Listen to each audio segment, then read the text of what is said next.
For years, the Air Force routinely used a potent type of firefighting foam containing PFAS chemicals at bases across the country.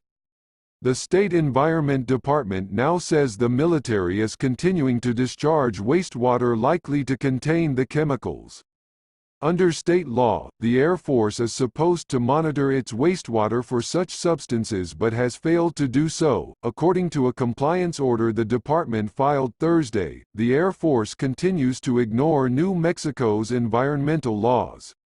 Environment Secretary James Kenney said in a statement, "Rather than address PFAS contamination, the Department of Defense shows no interest in helping afflicted communities and impacted natural resources."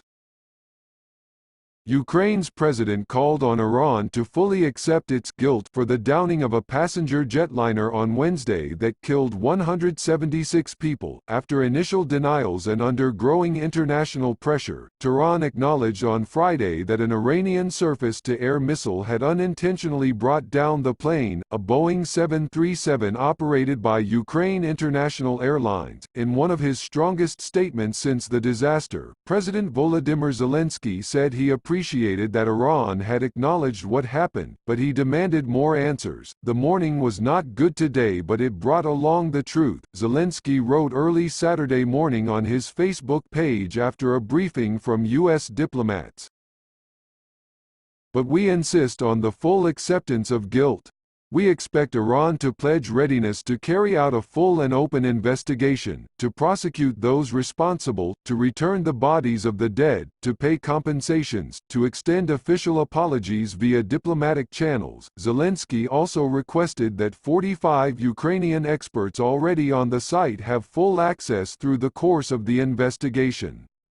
Iran has reportedly asked that Boeing Co., the American manufacturing giant that has been besieged by safety problems relating to another model, the 737 MAX, to join the investigation. Iran was pressed to acknowledge the guilt by the evidence presented collectively by the USA, Canada, Great Britain and others. Taras Berezovets, a political scientist and head of Berta Consulting Company, told the Los Angeles Times.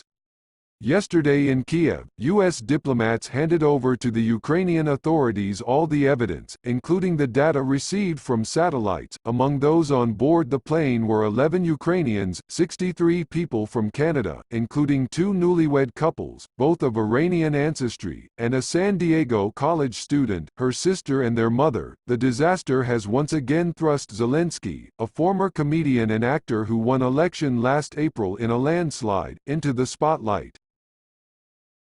Since the political novice took office in May, he has found himself personally pulled into the impeachment proceedings against President Trump after the United States held back military aid from his country. Ukraine has also been reeling from another major plane crash over its soil, the downing of Malaysia Airlines Flight 17, which was shot down by Russian-backed rebels in the country's east in 2014, killing all 298 people on board. The latest plane crash occurred during a new round of tension between the United States and Iran following a U.S. strike that killed Iranian military commander General Qasem Soleimani in Baghdad last week.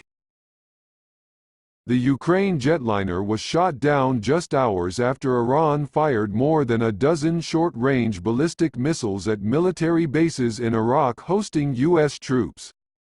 Prime Minister Justin Trudeau of Canada and Prime Minister Boris Johnson of Britain said Thursday that the evidence showed that a surface-to-air missile had brought down the plane. Unlike the United States, Ukraine maintains diplomatic relations with Iran.